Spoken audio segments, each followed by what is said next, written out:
ఈరోజు తొలి ఏకాదశి కదా మమ్మీ, ఏంటిది ఈరోజు స్పెషల్? ఈరోజు స్పెషల్ అంటూ ఈరోజు ఉపవాసమే ఉంటాము, కానీ దేవునికి మాత్రం నైవేద్యంగా సత్తుపిండి పెడతారు. సత్తుపిండికి కావాల్సిన పదార్థాలు అన్నమాట ఇవి.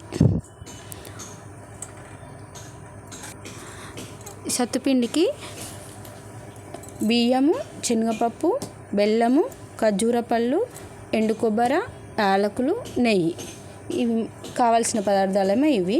అవి క్వాంటిటీ ఎంత తీసుకోవాలి అంటే, ఈ గ్లాస్ ఉంది కదా, మనమైతే ఈ గ్లాస్తో ఒక గ్లాసు బియ్యానికి ఒక గ్లాసు శనగపప్పు, ఇవి రెండు కలిపి ఎంత వెయిట్ అవుతుందో అంత వెయిట్తో బెల్లము,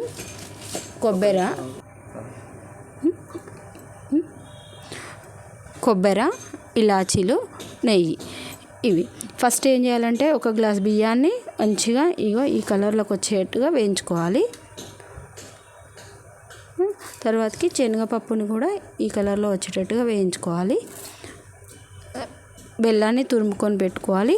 ఖర్జూర పళ్ళని కూడా, ఎండు ఖర్జూరాలని ఇట్లా మంచిగా ముక్కలుగా చేసుకొని పెట్టుకోవాలి. ఎందుకంటే మిక్సీలో వేస్తే మిక్సీ పాడవకుండా మంచిగా మెత్తగా వస్తుంది అన్నమాట.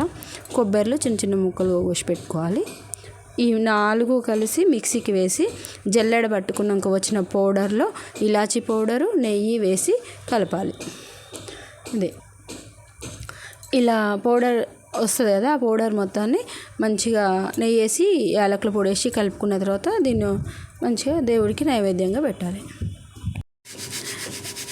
మనము మిక్సీకి పట్టుకున్న తర్వాత ఇలా జల్లెడ పట్టుకోవాలి. జల్లెడ పట్టిన తర్వాత ఇలా వస్తుంది. ఇలా వచ్చినాక మళ్ళీ దీన్ని మిక్సీలో వేసి మళ్ళీ జల్లెడ పట్టుకొని మంచి ఈ పౌడర్ లాగా రావాలి.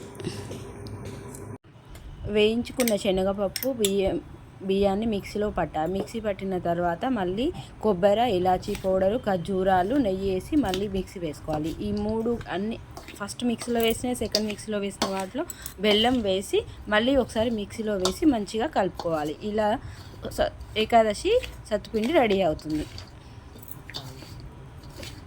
అలాగే మా ఛానల్ని సబ్స్క్రైబ్ చేసుకోండి. Thank you.